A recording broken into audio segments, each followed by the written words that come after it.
Salut, Hello! Mélissa Morin! Comment ça va? Salut, ça va bien, toi? Oui, bon matin. Bon matin.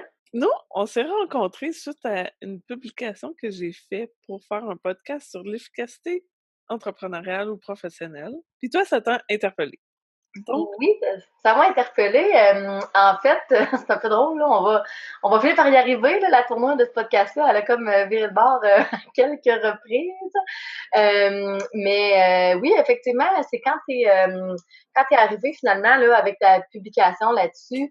Moi, juste le fait que tu parles d'efficacité chez les entrepreneurs, mais aussi de créativité, d'ambition, ce mélange de qualité-là, c'est souvent un mélange qui me fait penser beaucoup aux gens qui ont un TDAH. En fait, c'est assez typique des gens qui ont un TDAH. Puis ayant moi-même un TDAH et étant une femme qui se lance, qui débute en entrepreneuriat, je trouvais que c'est un sujet là, très approprié, en fait, là, de pouvoir parler de ça, de pouvoir parler des défis qu'on peut rencontrer, des difficultés que ça peut causer, mais aussi des trucs, des outils qui fonctionnent pour certaines personnes plus que d'autres. C'est sûr que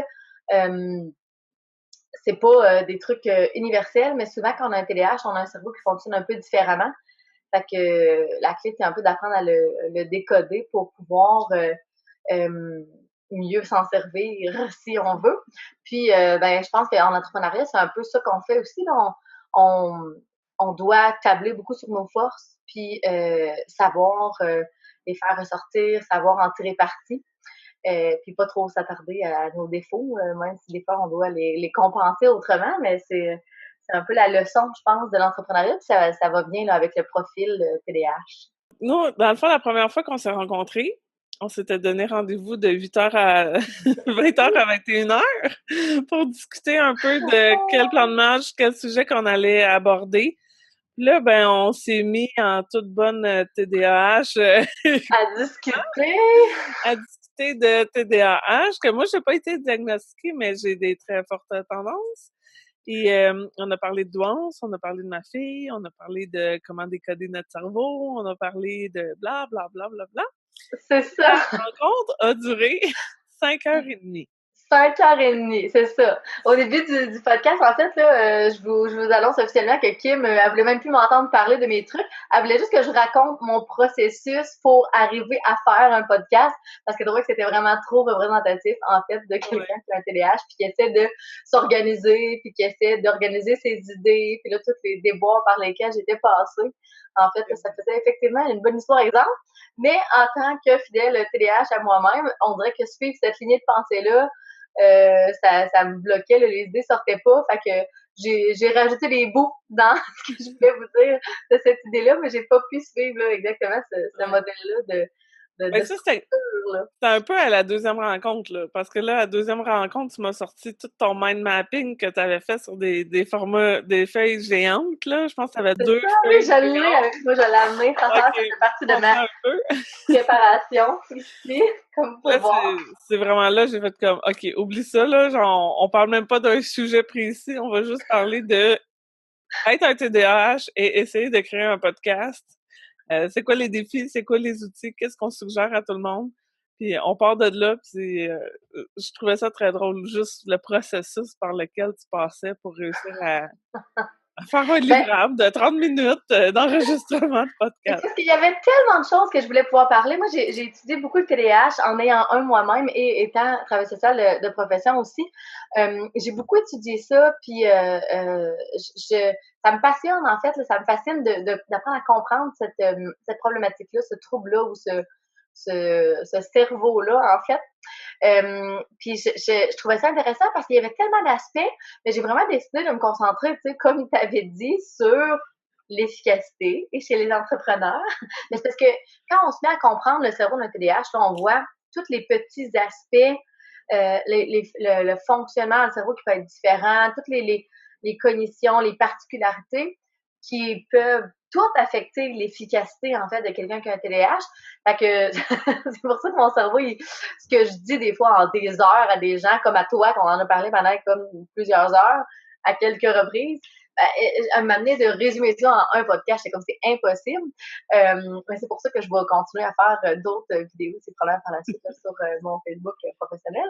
Mais ça reste que je trouvais ça quand même important de l'aborder parce que, en fait, il y a non seulement je suis une femme entrepreneur qui débute en entrepreneuriat et qui a un TDAH, mais chez les entrepreneurs, on se rend compte qu'il y a énormément de propension, si on veut, à avoir un TDAH ou l'inverse, d'être plus propice à vouloir se lancer en entrepreneuriat. Je pense qu'il y a beaucoup de monde qui pense ça, tu sais, qui ont ce feeling-là, mais toi, tu nous as trouvé les statistiques.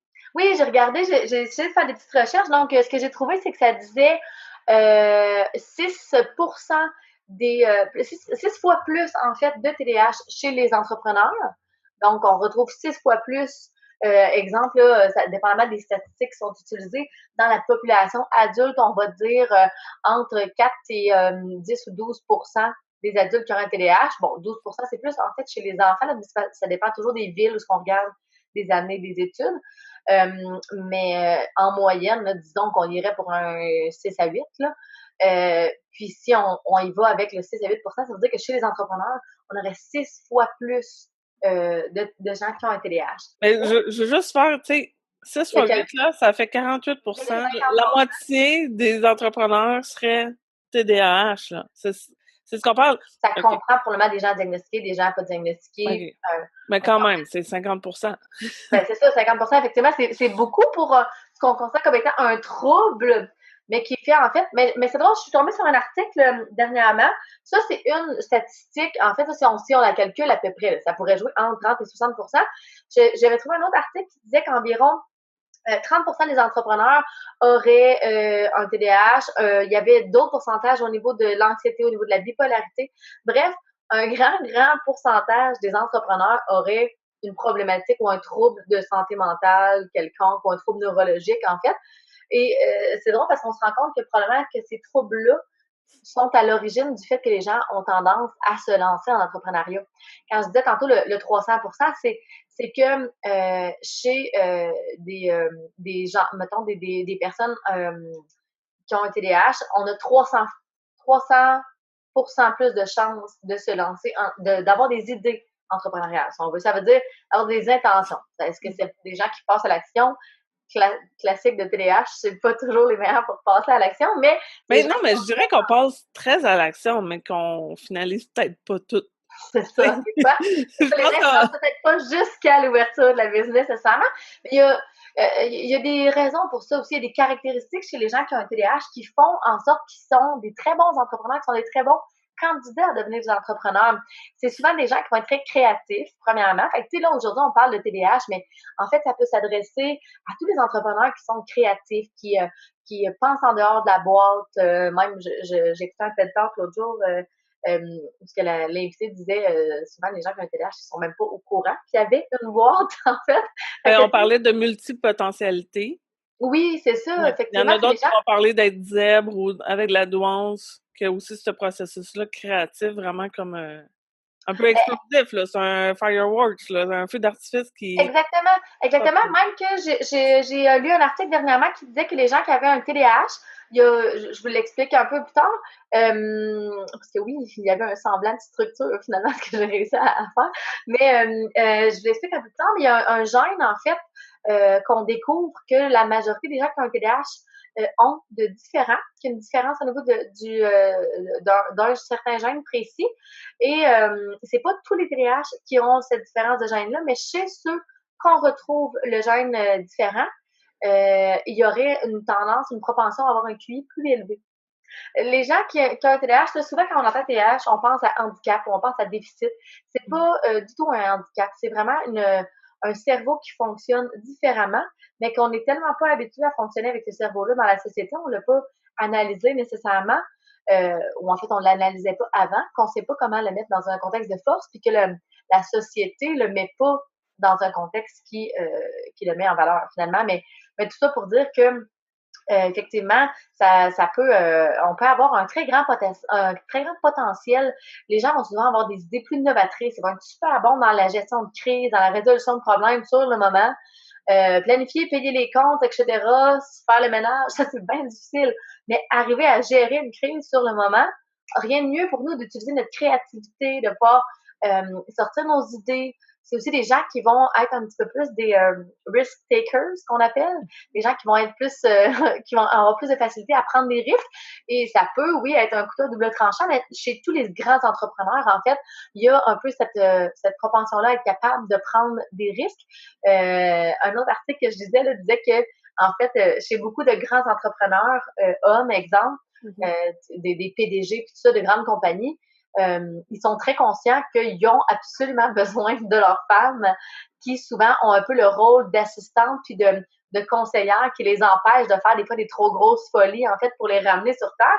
Mais c'est le contexte qui leur permet de thriver, c'est de pouvoir aller chercher toute cette créativité-là, cette impulsivité-là, cette mise en action-là, cette drive-là qui est leur force, puis de déléguer la partie responsabilité, raisonnement à quelqu'un d'autre dans leur entourage, finalement, de se teamer avec quelqu'un qui n'est pas nécessairement comme nous, mais qui est contraire de nous. Pas trop, mais des fois juste assez là, pour nous équilibrer. Ça pour dire qu'il y a plein de caractéristiques, en fait, qui vont faire en sorte que quand on a un TDAH, on peut faire de très bons entrepreneurs.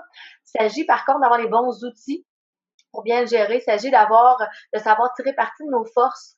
Quand on découvre le monde du TDAH, c'est vraiment un monde complet qu'on qui peut révolutionner nos vies, en fait, quand on se met à utiliser les bons outils, quand on se met à comprendre comment notre cerveau fonctionne. Souvent, en fait, les gens ont déjà développé là, des trucs, des outils, ils ont déjà compensé, si on veut, le TDAH d'une certaine façon. Puis, ils se rendent pas nécessairement compte non plus qu'il y a un TDAH, parce que chez les femmes, le TDAH ou TDA sans hyperactivité va souvent être mal diagnostiqué parce qu'ils vont être moins du type hyperactif physiquement. Moi, j'ai peut-être l'air un peu hyperactive quand je parle actuellement, mais en fait, j'ai pas l'hyperactivité. C'est de l'hyperactivité mentale, dans le fond, qui va se transformer plus en verbale pour moi. J'aimerais ça avoir l'hyperactivité physique, puis être capable de m'arrêter, être obligée de faire du ménage toute la journée. Malheureusement, ce côté-là, je ne l'ai pas. Mais au moins, l'hyperactivité mentale amène tout plein d'idées. Il faut savoir le gérer parce que ça va devenir épuisant. On peut se laisser écraser par nos symptômes si on ne sait pas les gérer ou les faire pleurer. L'autre caractéristique aussi qu'on voit, c'est voir la vue d'ensemble, le big picture. Justement, notre créativité, quand on voit tout le contexte ou la gestion du projet ou toute la vision, après, c'est difficile aussi de s'asseoir puis aller dans le détail, parce que tu voudrais comme être déjà arrivé. Comme tu voudrais que, OK, là, j'ai une autre idée, là, le projet suivant, etc. En fait, c'est pas seulement d'aller dans le détail qui va être toujours difficile, mais ça dépend des personnes. Il y a des profils qui vont être vraiment plus comme global. Moi, exemple, je vais très, très, très dans le détail sur un sujet qui me passionne. Un sujet qui m'intéresse pas, j'ai de la misère à seulement focuser sur le début du détail, là, puis à savoir où est-ce que je faut que je m'en aille avec ça. Mais un sujet qui me passionne, on peut devenir des extra spécialistes, en fait, parce qu'on tombe dans un hyper focus. Puis là, on va devenir passionné des enfants avec un TDAH, là. Ça peut savoir tout des dinosaures, des os des dinosaures, de l'histoire des dinosaures, de ce qu'ils mangeaient les dinosaures, tu sais, comme, je veux dire, puis il y en a qui trippent sur des affaires weird, là, qui ont des passions étranges, mais qui vont vraiment pousser, qui vont devenir des experts dans leur domaine parce que il mangerait plus, il irait plus aux toilettes, il dormirait plus, il ferait plus rien, il ferait que ça, tu sais.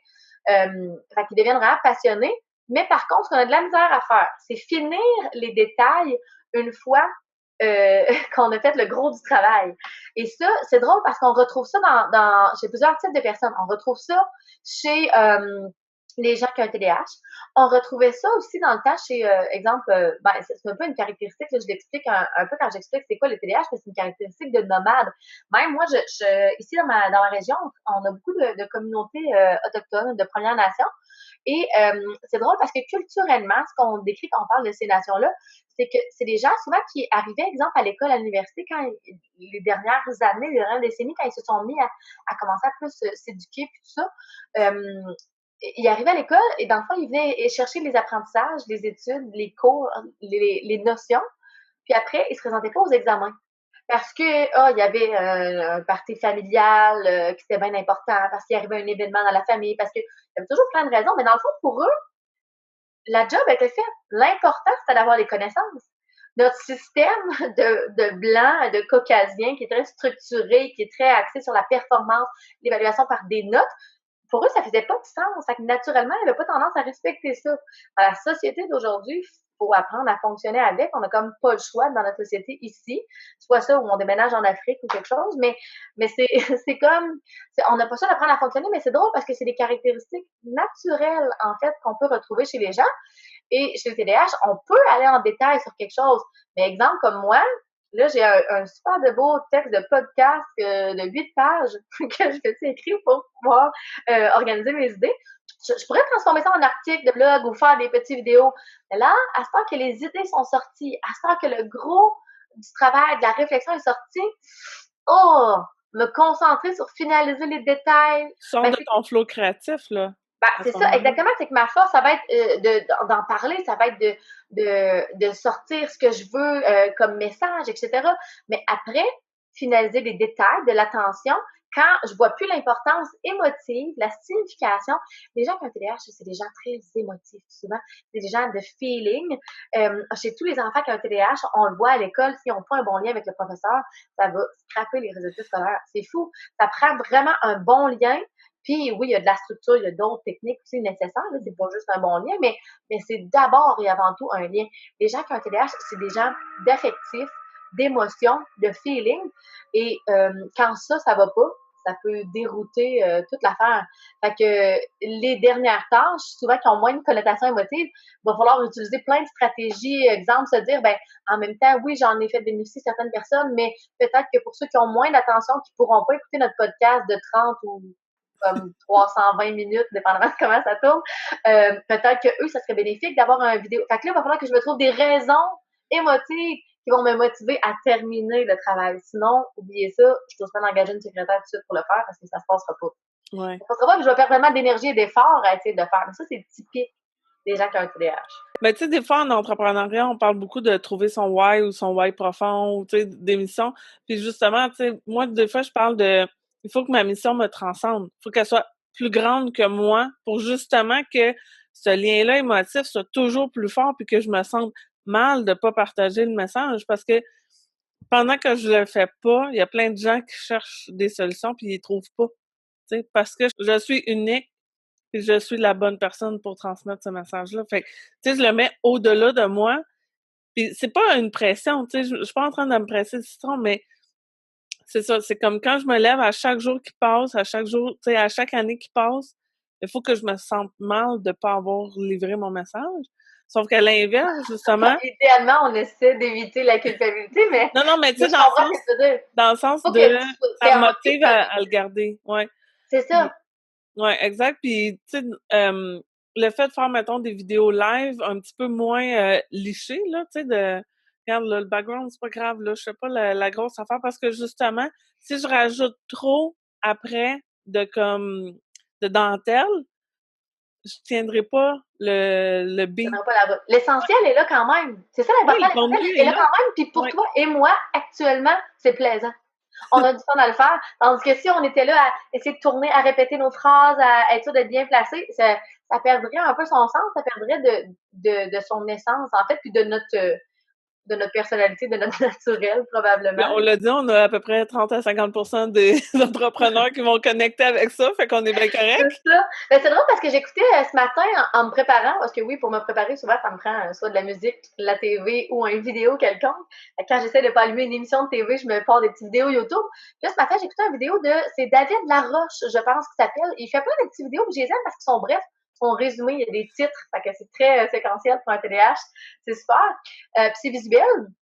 Puis c'est quelqu'un qui a l'air d'être très humain, puis il parlait c'était 7 astuces des grands entrepreneurs ou quelque chose genre 7 quelque chose, puis c'était à propos des entrepreneurs, je me rappelle plus le titre, désolée, mais en fait, c'était super intéressant parce qu'il disait justement, c'est très différent avoir un objectif d'avoir une vision.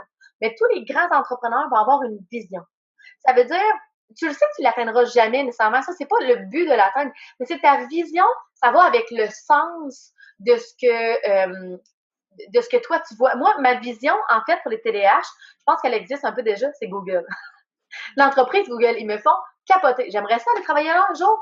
Le contexte, comment c'est organisé, c'est tellement fait pour des TDAH, d'avoir un environnement super créatif, blanc, mais avec des couleurs qui sortent partout, avec des poufs, avec des zones où ce que tu peux t'écraser pour travailler, avec des zones extérieures, parce ils savent que la nature, ça fait produire des TDAH, ils savent que la créativité, ça fait produire des idées de fou chez des TDAH, parce que les gens qui ont ce profil-là, tu les mets dans un brainstorming, ils vont sortir des idées comme tellement novatrices. C'est ça qui va te mettre de l'avant dans ta business en entrepreneuriat.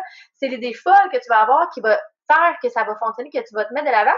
Et ils savent remettre tout le contexte nécessaire. Ils savent créer un monde où ce que les TDAH, ils vont thriver finalement. Ils vont avoir des coachs, ils vont avoir des objectifs, ils vont avoir du renforcement, un peu comme des jeux vidéo où ce que tu as atteint ton premier défi, tu as des étoiles quasiment, t'as des, tu sais, je veux dire, c'est tellement un contexte.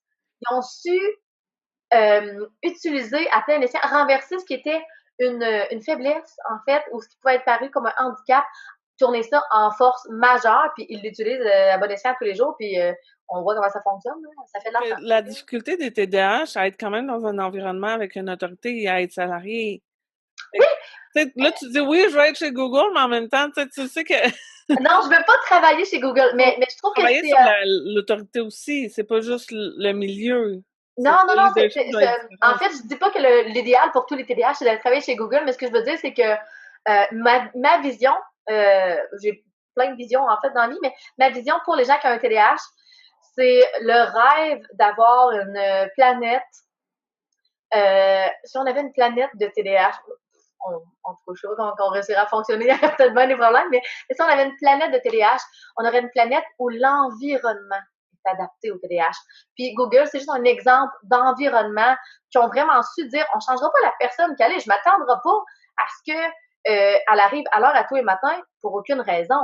Mais si elle arrive à l'heure parce qu'il y a une raison spécifique, parce que j'ai engagé émotivement, parce que j'ai mis une récompense, parce qu'il y a, tu sais, je veux dire, parce que il y a un contexte autour qui peut favoriser, faire en sorte que la personne arrive à fonctionner. Il faut juste comprendre comment elle fonctionne. Il y a personne qui a jamais dit à Einstein, ouais, là, il va falloir que tu sois un petit peu plus structuré dans tes notes écrites parce que je te comprends pas. Je veux dire, pour vrai, ça fonctionnait pas. Einstein, c'est une des personnes qui est reconnue comme ayant eu un TDAH. Il y avait toutes les caractéristiques quand on étudie dans le temps. S'il n'y avait pas eu TDAH, il y a bien d'autres affaires qu'on n'aurait pas aujourd'hui, là. E égale MC2, là, ça n'existerait pas, là.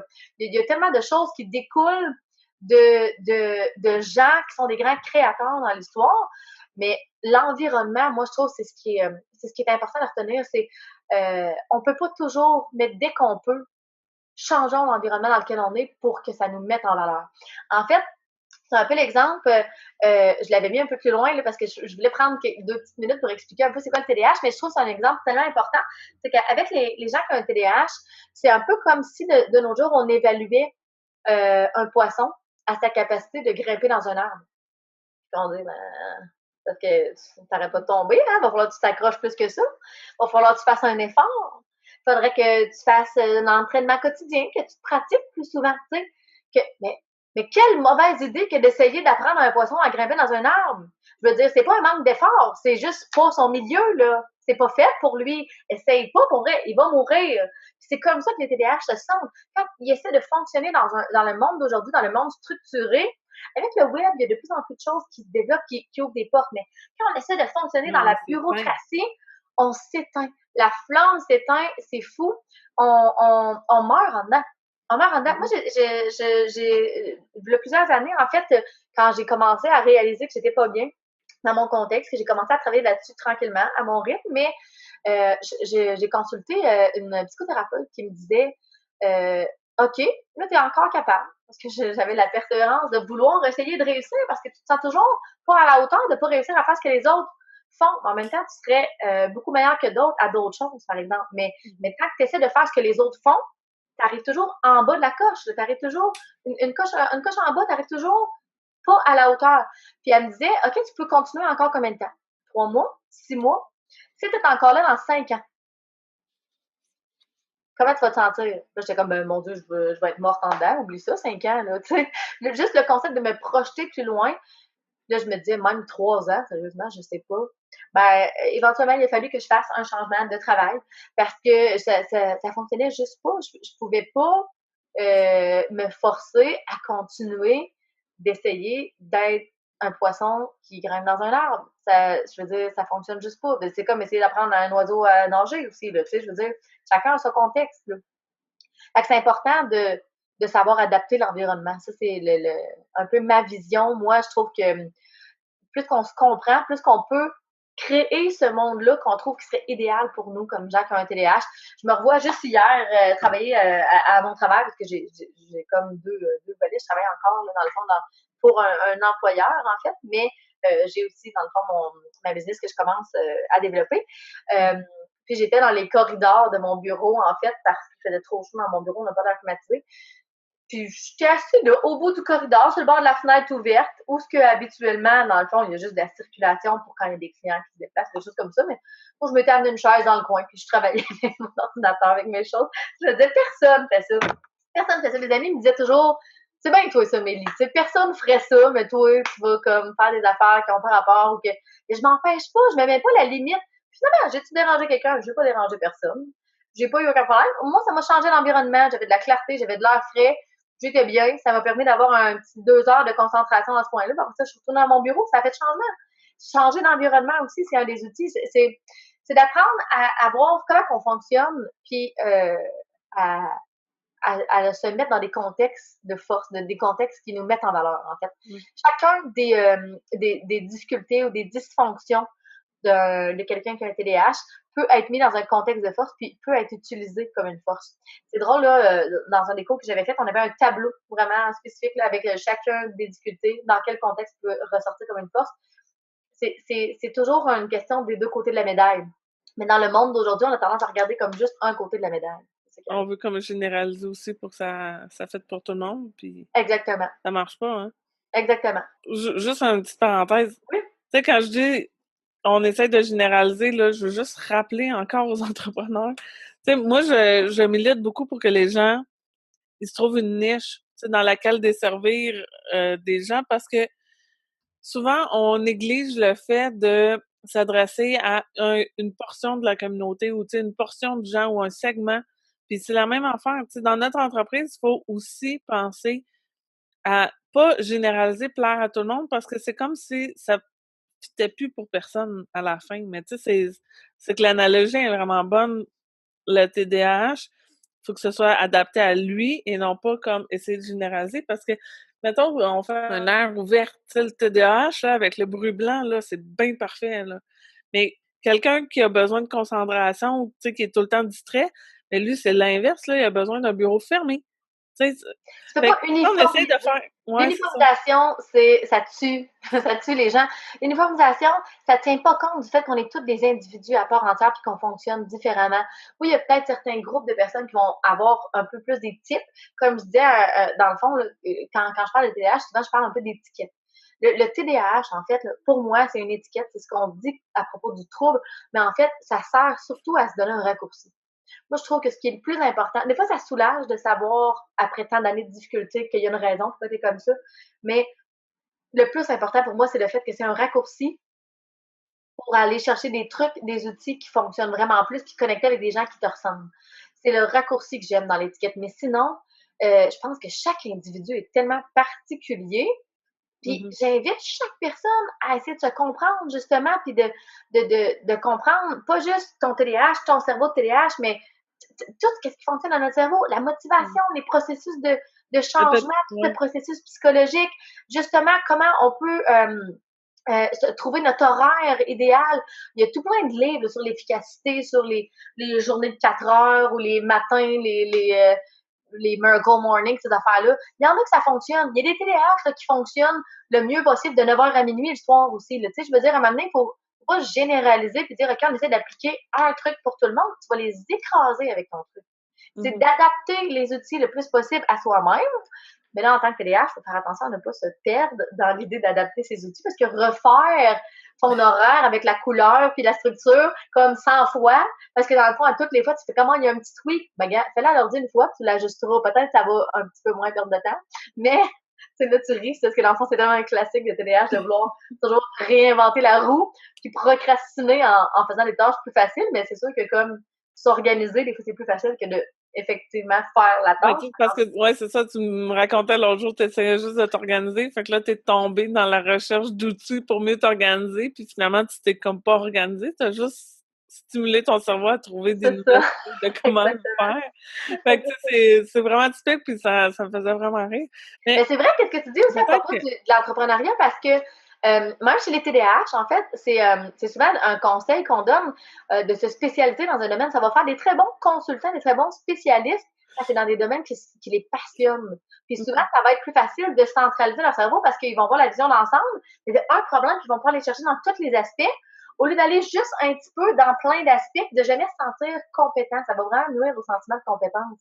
Fait que c'est vrai que d'aller se nicher, la seule chose pour faire attention, c'est garder quand même de la liberté et de la créativité puis des différences dans la niche parce qu'un TDAH qui fait la même chose, la même routine à tous les jours, encore une fois, il meurt en dedans. On n'est pas fait pour être des agriculteurs, on est fait pour être des chasseurs. On n'est pas né pour être des agriculteurs. C'est pas notre gène. Fait que, je pense que quand, comme, mettons, moi, j'essaie de me mettre dans une certaine niche pour que j'ai une spécialisation, puis que quand on parle de moi, ben, on parle par rapport à ça.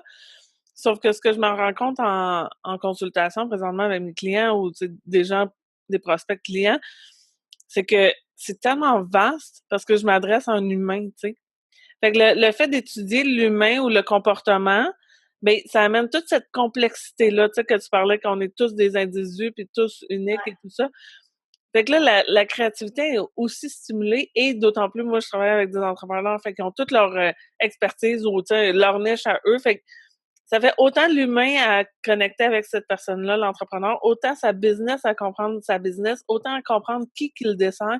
Fait que, tu sais, toute cette complexité-là, mais moi, là, je suis genre, je suis vraiment bien desservie parce que j'aime apprendre beaucoup, vite. Tu sais, on a cette capacité-là aussi d'apprendre vite. Fait que, tu sais, je trouve que j'ai comme construit ma business, là, tu sais, de façon parfaite. Puis je sais que je peux les aider à différents niveaux. Parce que, justement, je les ai, ces compétences-là, mais au lieu de me dissoudre dans la masse, tu sais, parce que je veux pas devenir juste comme coach de vie ou coach entrepreneurial. Là, tu sais, je veux pas me brander comme ça, mais quand tu travailles avec l'humain, t'en fais du coaching. T'sais, dépendamment où est-ce que cette personne-là est, tu l'accompagnes de ce point-là, puis tu essaies de la faire migrer vers ta spécialisation. Tu sais, oui, puis ça, c'est c'est comme un la des avantages d'avoir transformation. un TDAH, c'est que souvent, on a des intérêts tellement variés que on peut voir ça comme une perte de temps. Mais ça va faire qu'on va avoir un cheminement tellement différent.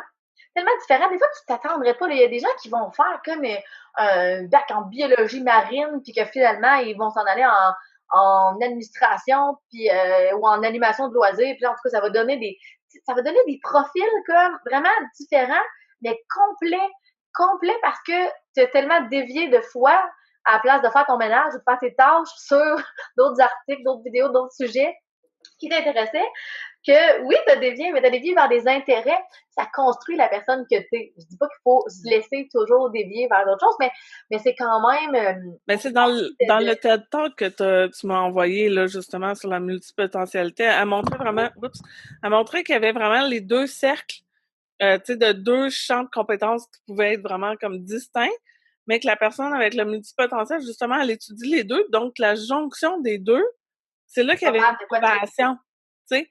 Fait que quand on parle, tu sais, de créativité, d'ambition, tout ça, que je parle beaucoup, mais l'innovation aussi est au cœur de ce que je veux d'être créatif pour l'entrepreneur. Puis des fois, quand moi, je parle avec des entrepreneurs qui n'ont pas nécessairement cette multipotentialité-là, ils n'ont pas vu des choses, ils n'ont pas interconnecté. Et moi, là, mon cerveau, il bouillonne, là, tu sais, tu me dis des affaires. Il y a des liens, c'est ça. Il peut pas s'empêcher. C'est comme ça je suis, tu sais. Fait que c'est C'est pas un là-dedans effort pour moi, tu C'est sais. ça, c'est là-dedans qu'il faut tirer nos forces. La clé de l'efficacité chez les gens qui ont un TDAH, c'est de savoir vraiment mettre en valeur tes forces. Tu sais, comme toi, justement, ben, on est tous très bons pour faire des liens, en fait, souvent. C'est comme moi, je veux dire, tu me parles de deux sujets complètement différents. C'est sûr que, même moi, au défi, je te trouve un lien. C'est sûr et certain que je suis capable de les relier. C'est impossible que je sois pas capable de relier deux affaires. C'est vraiment carrément impossible, tu sais. notre cerveau, il est fait comme ça, il est fait en branches, en étoiles, Mais, c'est tout connecté. tu Mais sais, c'est ça qui fait que... quelqu'un qui a pas ça, là, il va te demander, oui, mais pourquoi, tu sais? Là, tu fais comme, OK, lui pense en séquentiel. Comme là, il faut que je donne toutes Là, mes faut que tu références. retraces le cheminement que...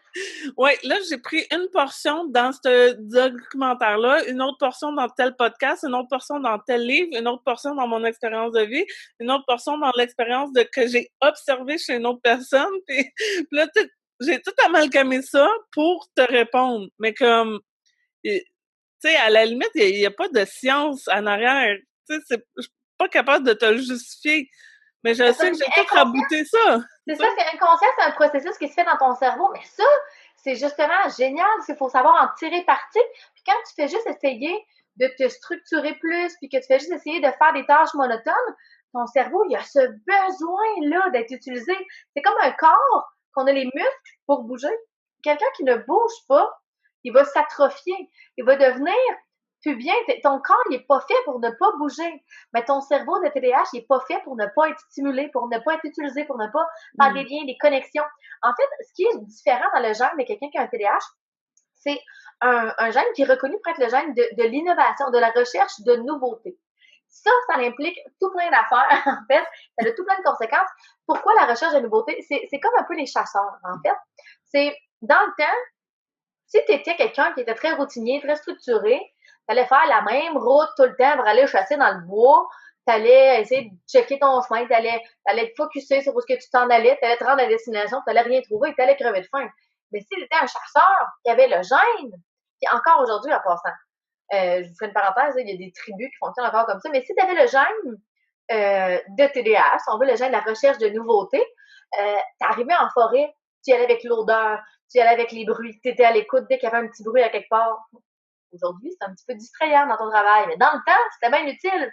Tu étais à l'écoute des bruits que les animaux pouvaient faire, tu étais à l'écoute, tu voyais les petites baies rouges cachées sous une feuille à quelque part. T'allais finir, là, tout allait avoir un gros lunch, là. T'allais réussir à survivre, là. Quand t'étais un nomade, quand t'étais un chasseur, c'était utile. Quand t'es tombé agriculteur, à devoir à tous les matins se lever à la même heure, se faire son café, aller à la ferme, aller nourrir les poules, aller faire les champs, aller faire les mêmes tâches. Encore là, c'est un travail physique, mais la répétition, puis depuis qu'on est dans la bureaucratie, justement, au moins avant, il y avait le physique. Mais là, depuis qu'on est dans la bureaucratie, c'est du travail souvent répétitif, c'est du travail monotone, c'est du travail structuré, c'est du travail où on ne peut pas utiliser la créativité toujours. Ça, c'est nécessaire pour quelqu'un qui a un TDAH. Outre être passionné par ce que tu fais, avoir un travail où au moins tu peux utiliser tes fonctions. Il y en a qui vont travailler, tu peux être gérant d'un magasin de linge, mais que parce que tu es gérant et que tu gères les relations avec les gens, tu lui donnes des défis, tu fais des recherches un peu sur comment motiver tes employés parce que tu utilises ta créativité, tes forces, tu peux être super heureux. Mais si tu travailles dans un grand bureau d'avocat puis que tu n'es pas passionné par le droit, si tu es passionné par le droit, ça va, mais si tu n'es pas passionné par le droit, la paperasse va te tuer. Tu sors pas de là vivant. Fait que, m'amener, c'est ça, c'est qu'on n'est pas fait pour ça. On est fait pour être des chasseurs. Puis la recherche de nouveautés, c'est super intéressant, mais ça fait qu'un TDAH a de la difficulté à focuser. Ça fait qu'il a de la difficulté à terminer une tâche quand il a perdu l'intérêt. Ça fait qu'il va avoir tendance à toujours rechercher à réinventer la roue un peu au lieu de prendre ce qui existe déjà parce que c'est pas à sa couleur et c'est pas intéressant de juste prendre quelque chose qui existe déjà puis essayer de l'appliquer. On n'est pas bon dans l'application, on est bon dans l'innovation, dans la recherche, dans la créativité.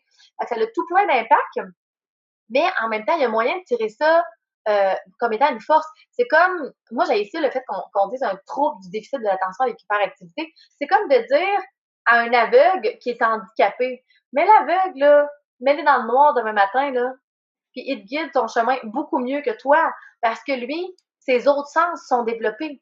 Lui, son ouïe, son odorat sont plus développés, ses sensations physiques au toucher, puis tout ça, et il va beaucoup mieux fonctionner. Ça dépend du contexte dans lequel tu le mets. C'est ça qui est important. On n'est pas des déficits, on n'est pas un trouble, on n'est pas des handicapés quand on a un TDAH. On a un cerveau qui fonctionne différent. La société d'aujourd'hui nous fait croire ça. J'avais lu un livre qui disait c'était comme une métaphore un peu avec la société puis des fleurs. Il parlait comme si les psychiatres étaient des roses en fait, puis qu'il disait que tu avais un déficit de couleur, tu avais un déficit de pétales, tu avais un déficit de grandeur. On compare à partir de quoi? On compare à partir d'une rose, on compare à partir de quelque chose pour dire que tu as un déficit. Mais si on essaie de pas comparer, puis qu'on prend tout le monde comme ils sont, puis qu'on fait juste trouver les contextes, au lieu de se culpabiliser, au lieu de se faire dire qu'on est lâche ou de se dire à nous-mêmes qu'on est lâche, qu'on n'est pas structuré, qu'on est désorganisé, pourquoi on cherche pas à comprendre comment on va faire pour réussir à atteindre un objectif, pour réussir à s'organiser un peu mieux, pour réussir à assumer certaines fonctions, pour réussir à se motiver, à se mettre à la tâche, à démarrer, à freiner des fois aussi. Comment on va faire pour faire ça selon la personne qu'on est, qu'on soit un structuré ou qu'on soit un déstructuré, qu'on soit quelqu'un de créatif ou qu'on soit quelqu'un de plus monotone, plus linéaire. Je veux dire, c'est ça l'importance. Comme souvent, quand on parlait, là, c'est que toi, tu étais très axé à décoder notre cerveau. Tu sais, c'est des mots-clés qui sont revenus souvent. Puis dans ce décodage-là, c'est de comprendre justement, tu sais, vraiment qu'est-ce qui arrive physiquement dans notre cerveau. Tu sais, les hormones, qu'est-ce qui se passe, c'est quoi le lien chimique, c'est quoi le lien électrique, c'est quoi que le déclencheur, de comprendre c'est quoi le comportement qui suivait, puis tout ça. Malheureusement, on n'a pas le temps d'en parler aujourd'hui. Mais là, le défi était, tu l'as dit un petit peu en introduction, c'est que tu vas faire ta page Facebook. oui, Tu vas faire des lives pour nous expliquer justement comment décoder notre cerveau, puis comment comprendre là, tu sais, chacun des, que ce soit de la procrastination ou de l'addiction. Tu sais, on a parlé d'addiction aussi parce que tu nous parlais que dans le fond, le cerveau TDAH, il cherche beaucoup la dopamine, donc oui, la c'est la réussite d'une dysfonction en fait action. de ton système de récompense, ton système de dopamine dans le cerveau. Il y a beaucoup d'outils, là. Tu sais, t'en as une tonne d'outils à présenter, mais là, je te donne vraiment le défi de nous faire cette page-là parce que on en a besoin. Les entrepreneurs ont besoin de comprendre leur cerveau. Il y en a qui sont sûrement en pré-démarrage, sûrement qu'il y en a qui ont des millions d'idées, que ça tire de tous bords, tous côtés, puis ils savent pas comment regrouper ça, tu sais, canaliser. Souvent, comme moi, en fait, ça fait 1 an et demi là, que j'ai le mot-clé là, de professionnel efficace en tête. Là. Ça m'a pris 1 an et demi de quête sur moi, de développement personnel, de recherche, à savoir qui j'étais, pour justement être capable de prendre tous ces morceaux de puzzle-là qui faisaient aucun sens quand j'en parlais à d'autres personnes, mais tu sais, d'être capable de canaliser ce faisceau-là, que ça devienne hyper puissant, puis que ça devienne une mission, une vision à laquelle je tiens, puis que tu sais, ça me transcende. Tu sais. Puis toi, tu as utilisé justement un peu le mélange de toutes tes forces. Puis je trouvais ça intéressant quand tu me parlais, ici, tu m'avais dit l'autre jour que en fait, justement, en allant mélanger toutes ces forces-là, tu as fini par même trouver un contexte de travail qui te correspondait. Au lieu d'avoir des dossiers, exemple, qui s'étendent sur le long terme, des choses comme ça, d'avoir des choses plus à court terme. Donc, ton incapacité à focuser sur quelque chose longtemps puis à terminer les détails d'un travail quand ça s'étire trop, ben, tu l'as transformé en force d'être comme super proactif dans le court terme, dans la recherche de solutions, dans des projets en développement, quand c'est dans le mode créatif. Fait que, tu l'as transformé, justement. Ouais.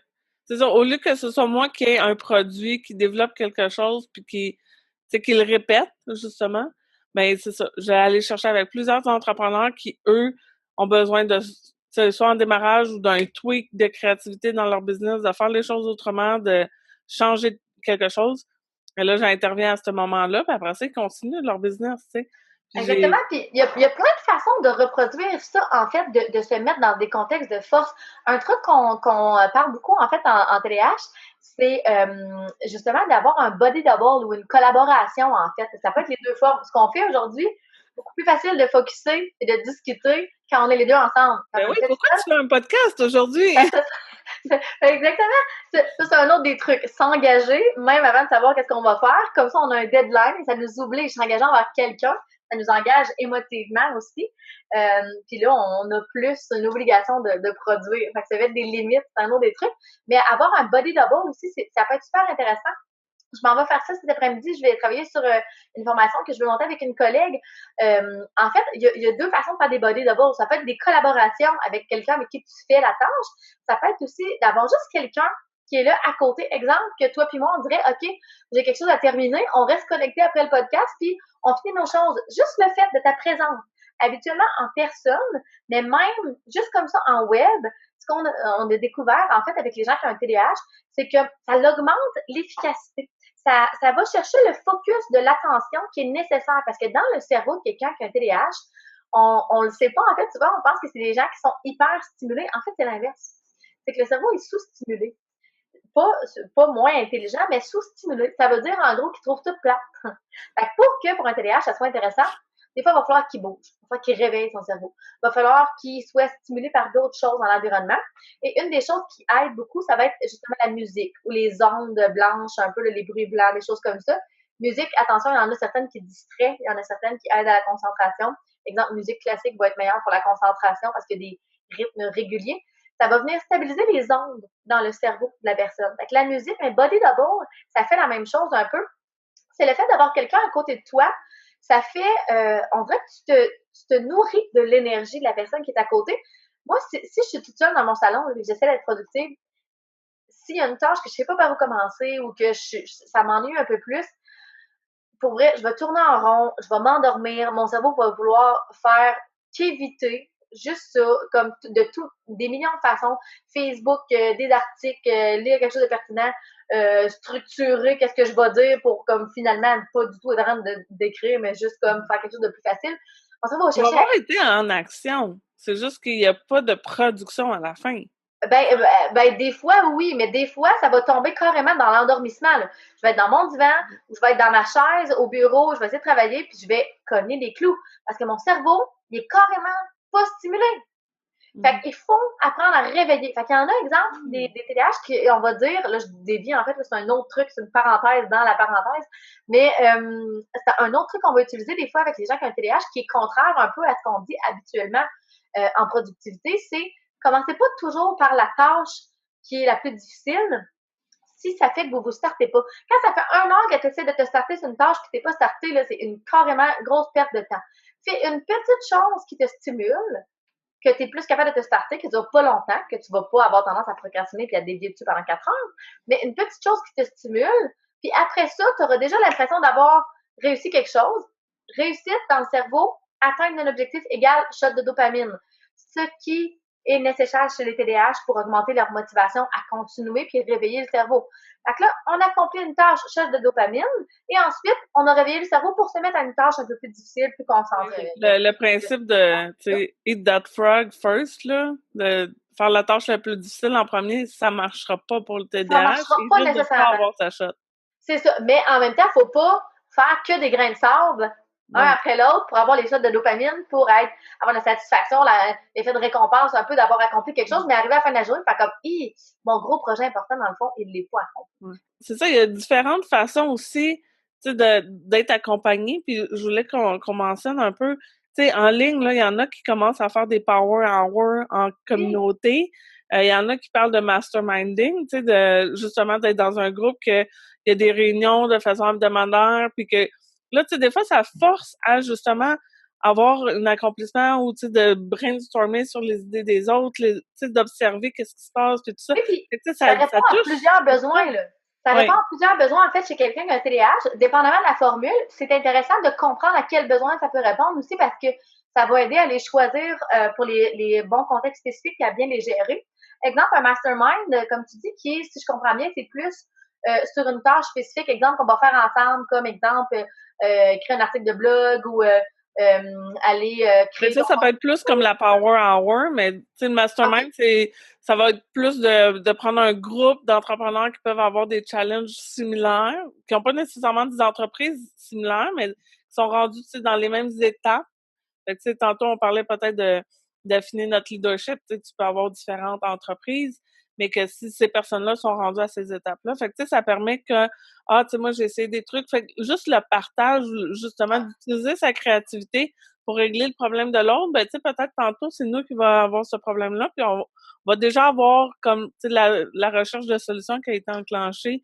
Ouais, ben, mais c'est le partage. Tu sais, en fait, c'est le partage. C'est le partage, mais c'est pas juste ça. C'est que pour quelqu'un qui a un TDAH, puis pour, en fait, ben les entrepreneurs, je pense, là, c'est difficile, des fois, de dire, OK, je vais me bloquer à l'horaire un temps pour réfléchir à cette situation-là. On fera pas. On va pas s'asseoir. Les gens qui vont en thérapie, c'est pas pour rien. Parce que si tu payes pas quelqu'un pour aller t'asseoir dans son bureau et réfléchir, tu le feras pas chez vous. Fait que, ou c'est aussi l'accountability, là. Je sais pas comment le traduire comme fois en français, là, mais tu sais, le accountability, tu sais, quelqu'un qui veille sur toi, qui fait le suivi. T'as comme une redevance, t'as comme t'as des comptes à rendre. Oui. T'as des comptes à rendre, puis tu dois être présent, et là, tu t'es engagé, puis en plus de ça, les TDAH, souvent, sont très bons dans les interactions, ou en tout cas, ils aiment les interactions, même s'ils sont pas toujours bons dedans. Fait que ça va être plus stimulant. Nuance. C'est important, là. Répète-nous ça. On aime. Aimer les interactions, même s'ils sont pas toujours bons dans les interactions. Puis on parlera de pourquoi qu'on n'est pas bon dans les interactions sur ta page pro, hein? Tu vas nous Exactement. décoder ça? On en parlera dans mon petit groupe de formation.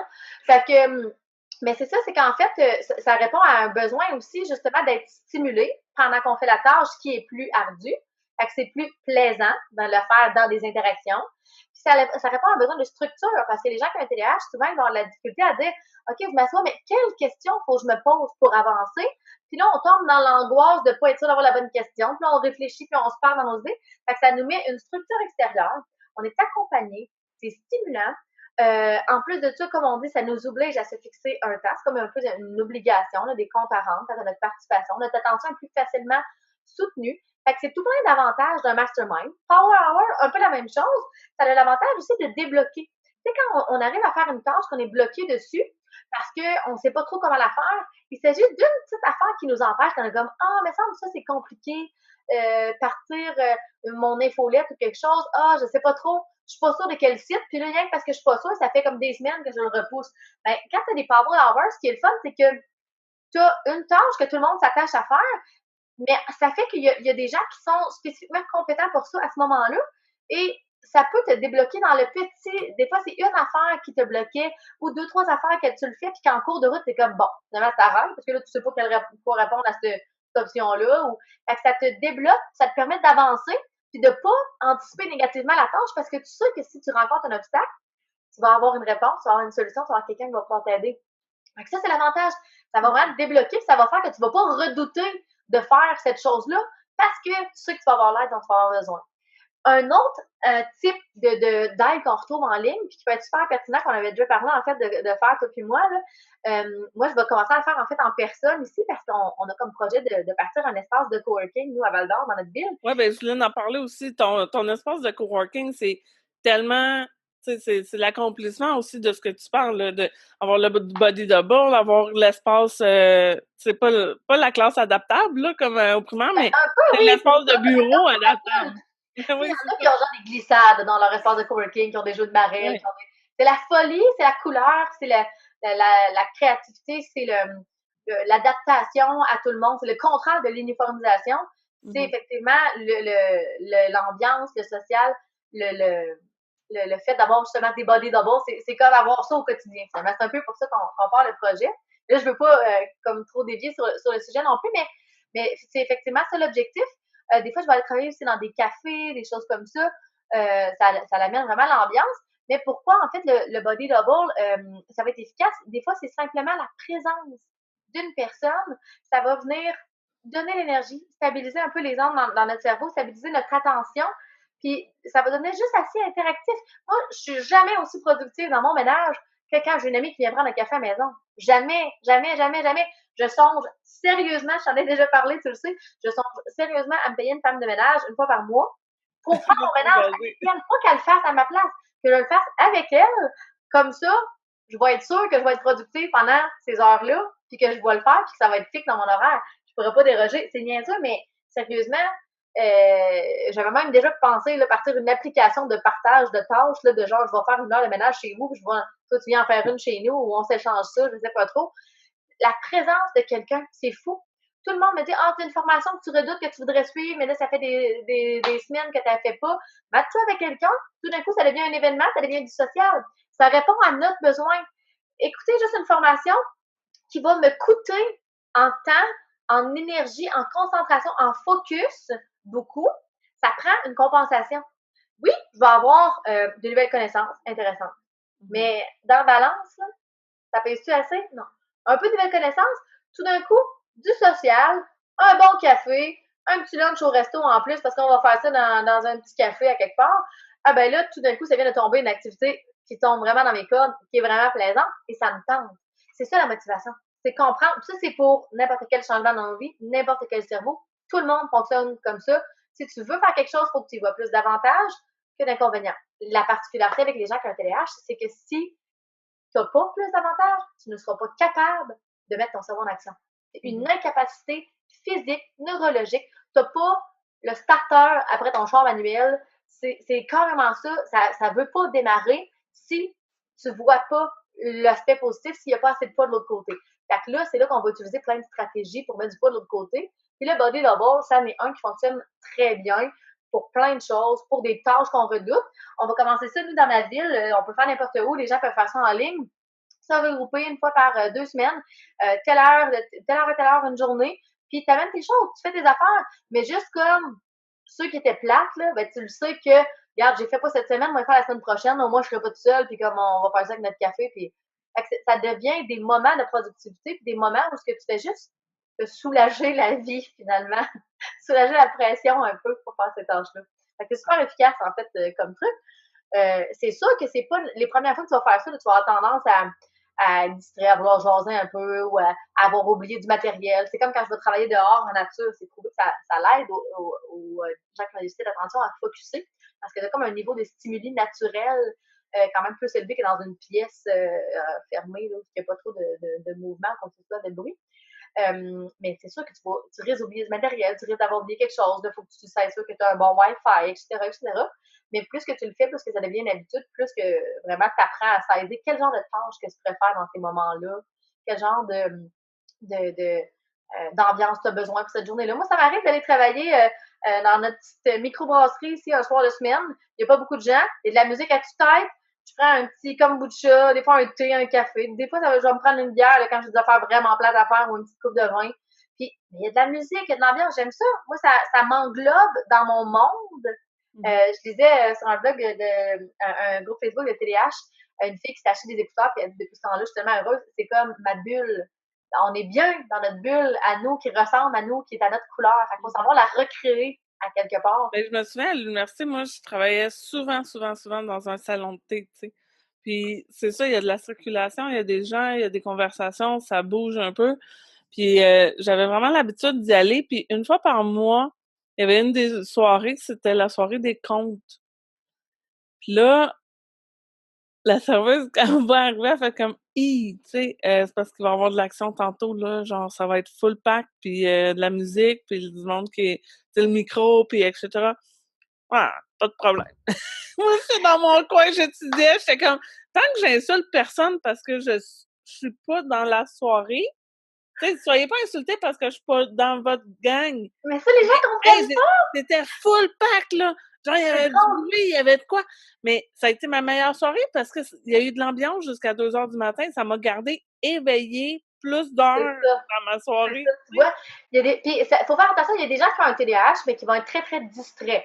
Ça, je comprends, c'est pas tous les Ouais. profils de TDAH qui vont avoir besoin d'un environnement stimulant comme ça. Il y en a que dès qu'il y a un petit bruit, ils vont tomber super distraits. Fait que c'est pas mieux. Mais moi, personnellement, je trouve que quand il y a juste un peu de bruit, c'est distrayant. Quand il y en a beaucoup, c'est englobant.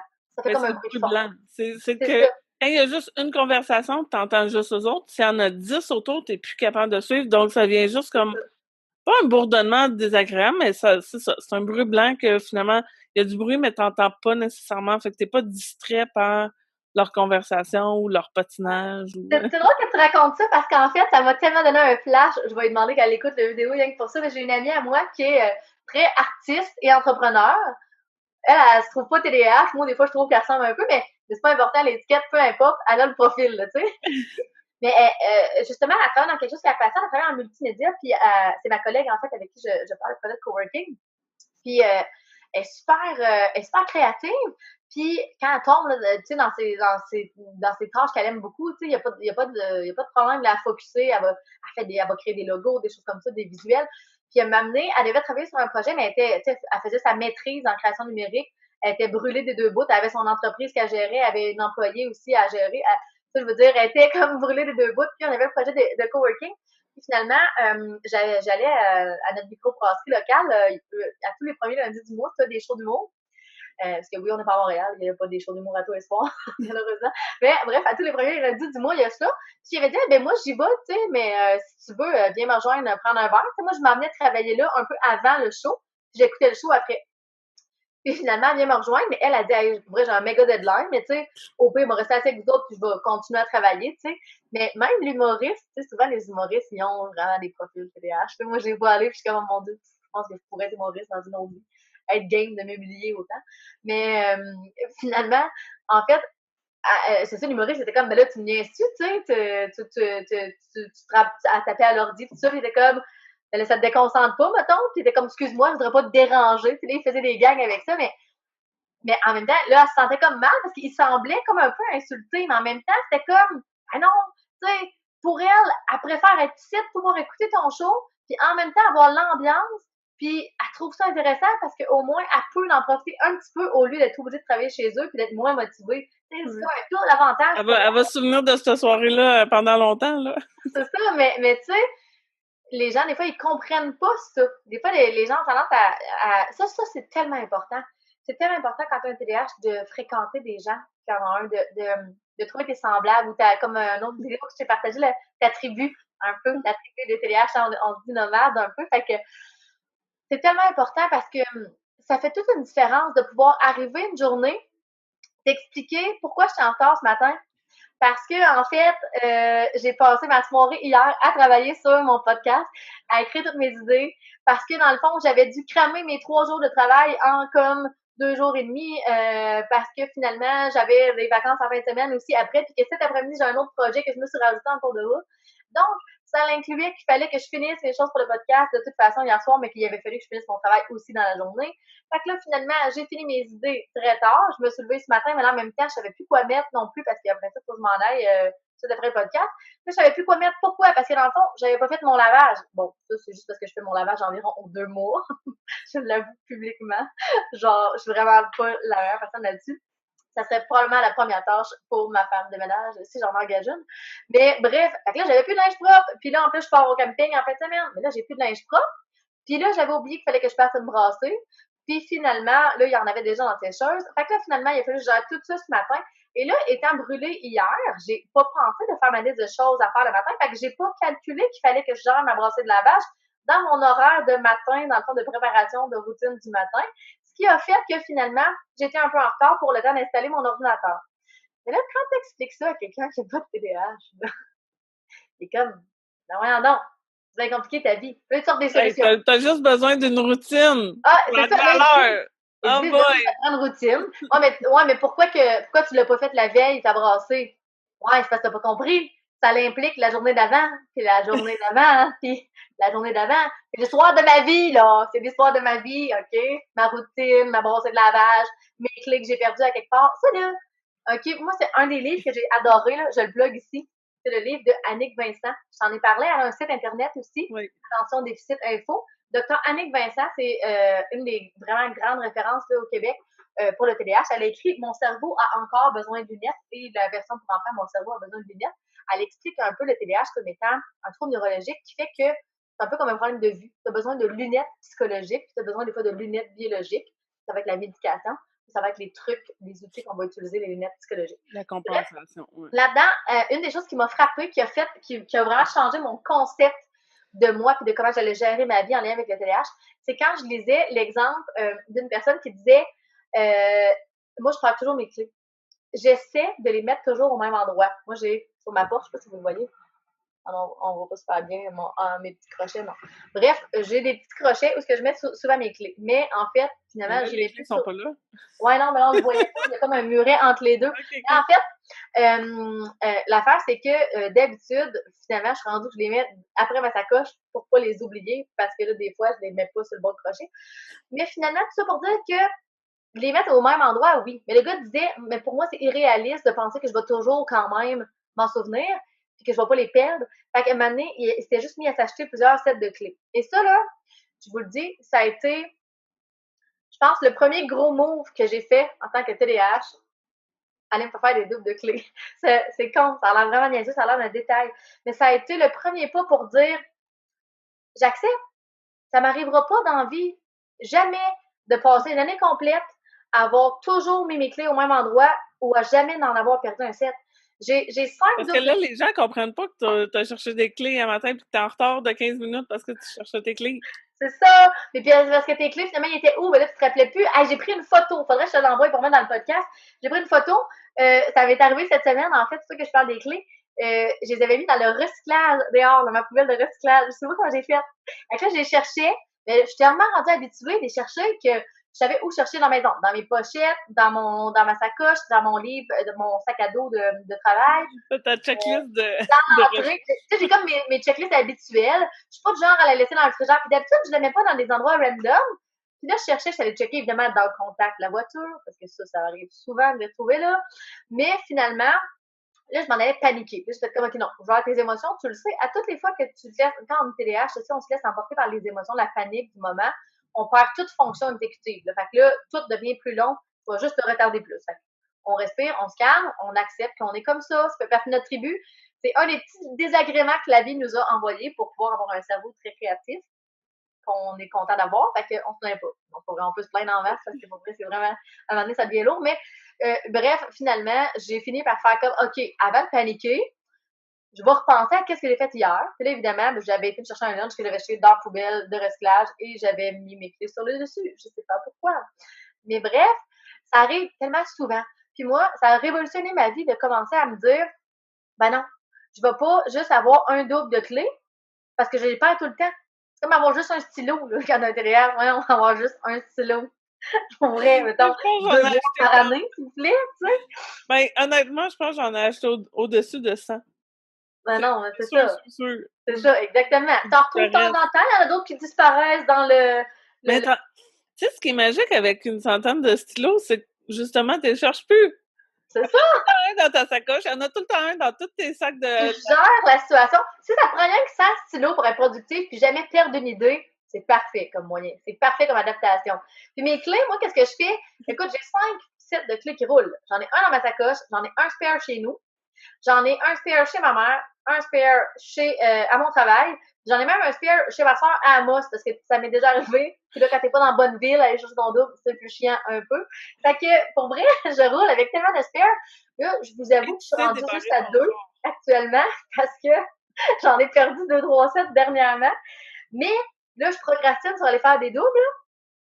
Mais en réalité, dès que je tombe à un set, c'est sûr et certain que je m'en vais me faire un double parce que c'est très dangereux. Ça s'appelle vivre dangereusement, avoir un TDAH et fonctionner avec juste un set de clés. Ben oui.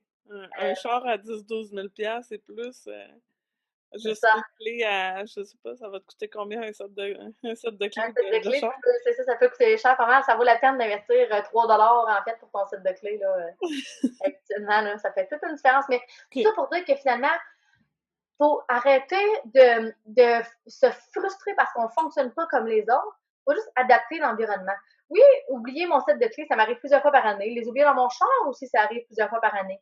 Mais en même temps, quand j'oublie mon set de clés et que j'arrive en retard au travail, je gère très bien ma journée, je revire ça de bord, je crée un super bon lien avec mes clients, je raccourcis mes rencontres ou je vais adapter parce que fonctionner dans le chaos, dans la désorganisation, c'est mon quotidien. Ça m'a pas mis à l'envers, ça, là. Ça arrive à tous les semaines.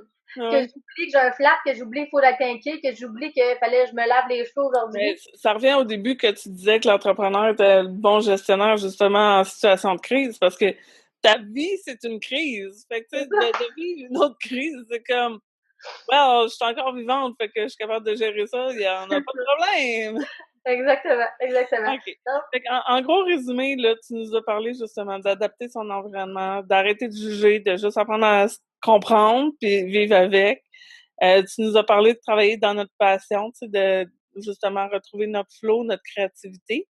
On n'a pas parlé aujourd'hui beaucoup, là, mais tu sais, de déléguer par rapport à ça, parce que justement, tu sais, ta comptabilité, si tu l'aimes pas, délègue. Déléguer ce qui n'est pas dans nos forces, ton ménage, ta comptabilité.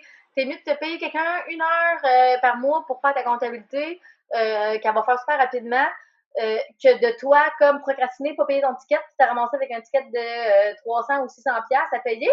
Que là, les gens vont dire, mais pourquoi tu l'as pas payé avant? C'est comme, mais... Ils sont dans ma vie. C'est ça, parce que ça s'explique pas, ça. Ça s'explique pas, ça se vit. Quand tu te retrouves avec des gens TDAH, c'est tellement un soulagement de faire comme, ah, t'as pas besoin d'expliquer, tu sais. C'est comme ça. Puis Mais, le body double, justement, tu sais, de se retrouver entre nous, d'aller chercher, d'investir avec du coaching ou des trucs, parce que vraiment, on peut être figé à rien faire puis à pas avancer parce que justement, on n'a pas cette urgence-là ou ce suivi-là, la comptabilité qui vient avec. Mais tu sais, que ce soit, je veux pas dire comme aller tous en thérapie, psychothérapeute, tu sais, ça peut être des ça peut être collaborations, ça peut être un groupe ouais, qui te motive qu'à chaque jour, ça te rappelle tu sais, le bon trigger pour partir sur ton action. collabo, du coaching, autant du coaching en entrepreneuriat que du coaching TDAH. Il y a des coachs qui sont formés spécifiquement en TDAH. Moi, j'ai suivi un des cours là, de début de coaching. J'ai pas complété la formation complète à cette académie-là de coaching, mais c'est vraiment tellement plus poussé. Alors, des gens qui comprennent le TDAH, ça peut être super utile. Ça peut être, comme tu dis, des psychologues, des travailleurs sociaux, des thérapeutes. Ça peut être des fois juste un ami, ça peut devenir un petit peu plus conflictuel, un ami ou membre de la famille, mais ça peut être super fonctionnel, mais justement d'avoir, comme tu dis, quelqu'un, un entourage, un coach, des collabos, quelque chose qui t'oblige à avancer. Mais je te dirais même en entrepreneuriat, sérieusement, là, pas de coach, là, je sais pas comment les gens font. Pas de coach du tout, là, personne qui t'encourage. Je lisais sur dans les groupes Facebook, là, les femmes de taille, qu'on s'est connus en fait sur ce groupe-là. L'autre jour, il parlait justement de se trouver des associés, des partners de business, que tu vas un peu t'entre-coacher finalement parce que c'est nécessaire d'être tout seul dans ce monde-là, c'est à virer à l'envers, c'est facile de se perdre. Facile de se perdre, de se décourager, de se démotiver. Ça fait toute la différence d'avoir quelqu'un qui nous aide à avancer, d'avoir quelqu'un qui nous aide à se mettre des étapes, des objectifs, à prioriser. Ouais. Mais tu sais, comme moi, mettons, pour moi, le coaching dans mon entreprise, c'est vraiment juste un outil, tu sais, pour faire avancer les gens. Fait que j'offre pas nécessairement du coaching. Tu sais, j'offre comme, ben voici, on va faire une transformation dans ton entreprise, on va, tu sais, automatiser quelque chose, on va arriver. Mais tu sais, juste d'être là avec toi puis de t'accompagner dans le processus, Pendant ce tu sais, bout-là. ça en fait une portion de coaching, de dire comme, tu sais, dans ce que je veux dire, c'est que t'es pas obligé d'aller voir le psychothérapeute qui va retourner dans ton enfance, qui va aller te tu sais, il y en a qui ont pas le goût juste, tu sais, de retourner le pourquoi du parce que de Non, toute la le vie. psychothérapeute, ça Mais peut tu être sais, utile pour ils certaines peuvent juste parties parce que les gens qui ont un TDAH, ils vont avoir souvent accumulé beaucoup d'échecs. Ils vont avoir souvent un peu le syndrome de l'imposteur. Ils vont avoir tendance à avoir une moins bonne estime à cause de tous les échecs qu'ils ont vécu, à cause de toutes les choses qu'on leur a reprochées. Ils ont aussi un discours interne très négatif. Ils ont une tendance, tu sais, les pensées excessives. Ben, ça va être la même chose dans la rumination négative. Fait qu'ils vont être très tournés avec des pensées négatives envers eux-mêmes. Ils vont toujours remarquer les erreurs, les fautes qu'ils font, etc. Fait que ça peut être très difficile dans ces situations-là ou dans les situations d'anxiété ou d'autres troubles connexes. Ça peut être vraiment pertinent, par exemple, d'aller voir un psychothérapeute, un psychologue, un travailleur social. Mais c'est sûr que pour avancer ta business, c'est pas un psychothérapeute qui va dire, OK, ton prochain objectif, c'est de déployer ton infolettre. Non, c'est pas sa job, ça. C'est pas là-dedans qui est bon. À ce temps-là, le retour dans l'enfance, c'est plus vraiment comme ça que les thérapies se font. Mais pour vrai, pour les PTH, on peut acquérir plein d'habilités, de structures, d'organisation, tout ça, avec, oui, des psychoéducateurs, avec des intervenants. Mais effectivement, comme tu dis, c'est pas nécessaire que ça soit juste un intervenant. Ça peut très bien être quelqu'un comme toi qui est spécialisé pour une portion du démarrage de ton entreprise qui va te coacher, puis ça va tourner autour. Ça sera pas strictement juste ça. Ça va t'avoir permis d'avancer puis d'aller chercher les bouts qu'on peut avec les gens qu'on connaît. c'est sûr que, tu sais, comme mettons, moi, là, j'ai pas le choix de retourner à poser la question à la personne, c'est quoi ton why? C'est qui tu desserres? Tu sais, on y retourne parce que si c'est pas clair, si c'est pas clarifié pour cet entrepreneur-là, c'est quoi sa mission puis sa vision, là? Mais ça sert à rien que j'essaie de pousser de l'automatisation, tu sais. C'est comme, j'ai automatisé quoi? J'ai automatisé quelque chose qui fait aucun sens, qui connecte pas, autant passionnel, autant vision, autant, tu sais. Fait que j'ai pas le choix d'y retourner dans un certain sens. C'est Fait que ça fait partie du c'est coaching que tu fais, en fait. c'est pour ça que je dis, j'offre pas nécessairement du coaching, je me positionne pas, mais c'est un passage obligé, j'ai pas le choix. Tu sais, il y a des clients, ils vont être arrivés, ils vont dire comme, non, moi, c'est déjà réglé, j'ai eu du coaching avant, j'ai fait ci, j'ai fait ça. Ils connaissent c'est quoi leur truc. Je suis comme, OK, cool, fine. Tu sais, on part. Ah, mais finalement, ouais, OK, mais tu sais, l'autre coach avait pas, comme là, tu sais, des fois, back off. Ah, non, finalement, c'est Ben, pas tout à fait ce que, tu sais, on va n'importe quelle revenir. entrepreneuriale, c'est ça, c'est quand tu te lances, c'est dans l'action. Hein, c'est avance, recule, on réajuste. On observe, on recule, on réajuste. C'est comme ça dans l'entrepreneuriat, c'est comme ça quand tu as un TDAH dans la vie, c'est comme ça dans n'importe quoi que tu veux évoluer. C'est à un moment donné, c'est dans l'action que tu vas voir aussi c'est quoi les besoins qui se déploient. Quand tu as une vision de recul, tu regardes en avant, puis tu vois un peu le chemin qui se trace, puis à peu près par où tu voudrais t'en aller. C'est quand tu es dedans que tu vois, OK, ici, il y a un arbre. Oh, ici, il y avait une bosse. Je n'avais pas vu ça d'en haut. Et là, ici, OK, finalement, il y a un chien qui grogne d'en haut, ça paraissait pas, mais comme je préférais peut-être prendre un autre chemin pour le contourner. Puis c'est comme ça que tu vas. C'est dans l'action, c'est dans le moment. C'est quand tu vas être plongé direct dedans, tête première, que là, tu vas voir les questions qui ont été laissées de côté, les choses que tu n'avais pas vues avant, tu vas les gérer.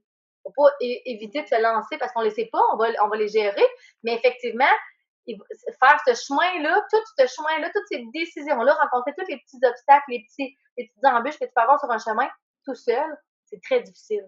Fait que s'entourer de gens compétents Mais qui même, sont passés tu par sais, là aussi. le fait de passer à l'action, c'est des mots-clés aussi que j'essaie d'utiliser souvent. Mais tu sais, ça me fait penser que quand tu as une idée de quelque chose, tu vois la route bien flat, linéaire et plate. Tu sais, fait que Ouais. moindrement que tu vas rester sur la même idée pendant quelques mois, si tu plonges pas dans l'action, puis tu parles pas aux gens, puis tu commences pas à créer ta communauté, puis tu vois justement toutes ces complexités-là de un arbre ici, une bosse là, une pierre, une roche, whatever, tu sais, ton idée, elle va comme se dissiper parce qu'elle va devenir trop plate. Tu sais, fait que le fait de plonger dans l'action rapidement, même si tu sais pas où est-ce que tu t'en vas, si t'as pas tout planifié ou quoi que ce soit, c'est hyper bon pour le TDAH parce que là, tu sais, justement, il y a plein de risques, il y a plein d'affaires, il y a comme, tu sais, tu vas tout gérer, là, c'est pas grave, là, c'est comme on s'en va par là, puis go, tu sais. Exactement. Puis il y en a qui vont être très bons pour passer à l'action puis plonger dedans comme ça sans trop regarder les risques. Il y en a qui vont être un petit peu moins de ce type-là aussi. Des gens qui ont un profil, un peu comme moi, un petit profil des fois un peu plus anxieux, un peu plus, ont tendance à comme prendre recul, à planifier un petit peu trop, fait un peu perfectionniste aussi. Tu vas attendre comme que l'idée soit comme complète, fondue. Ça, c'est typique des TDAH, souvent d'avoir une petite tendance un peu trop perfectionniste. En fait, c'est pas qu'on veut botcher les affaires, c'est que justement, souvent, on veut tellement que ça soit parfait que ça fait qu'on passe pas à l'action. Puis là, ça finit que les affaires qui sont botchées parce que faute de temps ou faute de.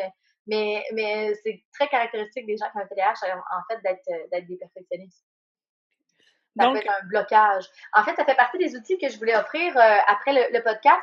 Des petits trucs que j'en avais quelques-uns et que je vous ai parlé un peu body double, des choses qui aident à augmenter l'efficacité, mais des trucs un peu anti-procrastination, comment se débloquer quand on se rend compte qu'on est comme parti sur une chire de procrastination, là, des fois on est comme sur une lancée, puis on dirait que rien ne peut nous arrêter. Là. On a genre, une page Facebook après l'autre, un onglet après l'autre, une application, puis on est parti toute la journée, là, finalement. Fait que, comment s'arrêter quand on est dans un moment de procrastination, d'évitement, puis des petits trucs aussi comme ça là, pour augmenter l'efficacité, là, ça fait partie des outils que vous allez pouvoir retrouver, je pense, Kim, que tu vas les mettre ouais, ben c'est ça. sur Dans un freebie, on va tout mettre toutes les références, des idées à essayer à implémenter, à tester. Fait que ça va être un petit peu un style de quiz, là. Tu sais, essaye ça, puis retrouve-toi, puis tu sais, il y a beaucoup d'outils, il faut juste trouver celui qui nous fit. Mais des fois, tu disais, c'est pas tout le temps le même. Il faut pas tomber dans la redondance puis tout le temps utiliser le même. Il faut c'est ça. varier parce que notre cerveau aime ça varier. Faut Fait que comprendre c'est quoi le besoin spécifique à ce moment-là, dans ce contexte-là, pour cette tâche-là aussi. Qu'est-ce qui nous bug? Il y a des questions à se poser. Là. Tu sais, j'ai déjà des petites questions de préparer un peu. Qu'est-ce que tu peux te demander qui va t'aider à comprendre qu'est-ce qui se passe aussi? Là. ouais, exact. Fait que, tu sais, avec ça, on trouve aussi des modèles. Là, si je reviens un peu à l'entrepreneuriat en ligne, je suis en train de penser, tu sais, à tous les lundis, moi, je me suis dit, OK, je vais faire un atelier. Mais là, tu sais, je me mets des sujets pour mes ateliers, puis là, j'ai de la comptabilité, là. Parce que là, il y a du monde qui s'inscrivent à l'atelier, là. Fait que là, tu sais, j'ai pas le choix. Puis honnêtement, tu sais, je fais souvent le lundi soir, là, sur le terrain de soccer à 6 heures en train de finaliser mon PowerPoint parce qu'à 8 heures, je suis en ligne avec tout le monde, tu sais.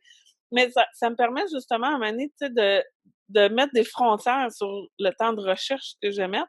Oui, Parce que parce qu'on pourrait rechercher pendant des années avant de c'est sortir. ça. Mais tu sais, à un moment donné, ça fait partie de mon expertise. Je parle sur des sujets que je connais déjà, que ça fait des années que j'étudie puis que j'apprends puis tout ça. Fait que, à un moment donné, j'ai plus besoin. Tu sais, techniquement, je devrais pas avoir à chercher tant que ça. Je devrais être capable de l'improviser avec les connaissances que j'ai. Mais Mais tu on a comme sais, tout le temps l'insécurité, puis parce qu'on manque la structure, c'est pareil comme pour le podcast, tu sais, on l'a remis une fois, en fait, parce que toutes les deux, on était comme un peu à course, finalement, ça avait fini un petit manque de préparation. Puis, j'aurais pu faire de la recherche. Écoute, j'avais sorti là, tous mes cartables, mes livres, mes textes, mais c'est parce que j'en ai tellement de choses sur le TDAH, tellement. Je veux dire, j'avais le goût de toutes les relire, mais j'étais comme, OK, j'ai appris à me connaître avec les temps, à me voir aller, puis je le sais que je peux pas replonger dans tout ça en détail, juste pour faire un podcast. Tu sais, je vais en ressortir. C'est sûr que je peux pas tout dire aujourd'hui les trucs, mais ce que je trouvais important que les gens ressortent avec, c'était de comprendre, de pas se sentir coupable de qui qu'on est, d'assumer qui qu'on est, de comprendre qu'on a plein de forces, de savoir les mettre en valeur, de savoir changer notre environnement, notre contexte pour que ça mette en valeur nos forces. C'était surtout ça le message que je voulais que les gens retiennent aujourd'hui. Puis, tu sais, je pense qu'on a tourné un peu autour de ça, mais c'est souvent la préparation va nous aider à nous rassurer, à nous structurer, va servir aussi parce que c'est plus facile pour nous de lire et de s'informer que d'arriver, de s'asseoir, de pondre, de structurer nos idées. Parce que lire, ça demande une attention un peu focusée, mais quand même générale à l'absorption d'informations, puis on peut s'attarder aux choses qui nous intéressent plus ou moins. Tandis que écrire, ça demande un focus qui implique plusieurs fonctions exécutives, organiser ses idées. Ça implique aussi des fonctions physiques, là, de taper à l'ordinateur ou d'écrire physiquement. Il y en a qui vont mieux fonctionner à l'ordi parce que ça suit plus le rythme de leur pensée et qui peuvent réorganiser les idées aussi. Mais c'est pour ça que je parlais de mind mapping. En fait, c'est pour ça que j'ai utilisé le mind map parce que des fois, structurer nos idées en liste, en PowerPoint, en page une après l'autre, les hiérarchiser, c'est comme ça, c'est la dernière étape que tu fais quand tu as un TDAH. La dernière étape, il faut que tu puisses prendre toutes tes idées. Après, tu les relis dans ton mind map. Après, les gens ils peuvent aller voir. Là, j'ai mon vidéo que j'avais faite sur le mind map justement l'autre jour. C'est un des super bons outils pour faire ça, mais c'est exactement la même chose quand tu essaies de prendre un PowerPoint. C'est comme si tu essayais de prendre un texte, que tu essaies de prendre une structure. Ça, c'est pas dans nos forces. Ça demande de mémoriser, de se souvenir, de se rappeler des concepts. Si tu les écris pas sur une map, il faut que tu les gardes en mémoire de travail et les gens qui ont un TDAH ont une mémoire de travail moins développée. Il faut que tu organises tes idées, il faut que tu retrouves l'information dans ta mémoire. Si tu la cherches pas de la bonne façon, l'information, tu vas pas la retrouver parce qu'elle n'est pas classée dans un classeur typique de les animaux, les mammifères, les amphibiens, non, elle est classée par les animaux verts, les animaux qui ont de l'air joyeux, les animaux poilus affectueux, les animaux dangereux. Elle est classée comme par des catégories bizarres là, quand tu as un TDAH, là, par intérêt ou par une caractéristique que toi, il t'a frappé, tu sais, mais que les autres ne classeraient pas nécessairement ça dans cette catégorie-là. Fait que juste ça demande tellement de fonctions exécutives, plus ça demande de pas donner d'attention à ce qui se passe autour, ça demande de te limiter dans le temps, ça demande tellement d'affaires faire une tâche. Si on réalisait tout ce qui est impliqué dans le cerveau pour faire une tâche, on comprendrait pourquoi certaines tâches nous horripilent plus que d'autres. Puis plus qu'on apprend à comprendre ça, plus qu'on apprend à trouver des techniques, des façons de faire qui vont nous aider à se mettre en action, à rester focusé, à accomplir des tâches. Fait que c'est ça l'important. On commence à l'en développer. Puis toi, tu vois, la pratique de soccer, c'est peut-être un bon outil parce que tu n'es pas tout seul, tu as un environnement, tu as une stimulation. Puis en même temps, c'est double gagnant parce que tu n'es pas obligé de patienter pendant que tu regardes la game qui n'est pas toujours nécessairement intéressante, probablement. Ben, c'est des pratiques même. Non, c'est ça, c'est des pratiques en plus. Okay? Double avantage. Oui, c'est ça. Ben, merci beaucoup, Mélissa. Vraiment, c'est passionnant. Ça fait plaisir. J'ai hâte de voir ta page pro là, pour travailler sur Pour l'autre. la suite, hein? Mais dans le fond, Question tu de l'as nommé. m'obliger publiquement de le faire, c'est ça? Oui. Mais je trouve ça bien. J'invite les gens, hein, je trouve ça important de le dire, j'invite les gens à faire ça, faire ce qu'on parlait aujourd'hui, à prendre le temps de vous observer, de vous connaître, d'apprendre comment vous fonctionnez. C'est vraiment important d'apprendre à décoder votre cerveau, mais aussi vos émotions, tout ça. Pour augmenter votre efficacité, là, vous pouvez essayer un des trucs que j'ai nommé tantôt qu'on a un peu résumé avec Kim. Si vous avez un TDAH, on va mettre des liens aussi dans le petit freebie, des sites que je vous ai nommés tantôt qui sont vraiment intéressants. Il y a un autre site aussi pour les gens qui ont un TDAH adulte qui est vraiment intéressant, plein d'outils. Vous allez triper là, si vous avez un TDAH à comprendre ça, à aller lire cette information-là, puis à vous trouver des outils. Puis, si ça vous intéresse, en plus du freebie, vous pouvez aller voir mon groupe Facebook aussi. J'ai l'intention de démarrer une formation bientôt sur plein de sujets justement qui touchent les gens qui ont un TDAH. Donc, si ça vous intéresse, venez m'écrire, venez me dire c'est quoi les questions que vous vous posez, les défis que vous rencontrez, de quoi vous aimeriez qu'on parle exactement, qu'est-ce qui pourrait vous aider, là, fait que ça va pouvoir me donner des cues de qu'est-ce que vous auriez envie d'avoir, là, qu'est-ce qui serait pertinent. Super. Ben, merci beaucoup. Bonne journée. Merci, bonne journée.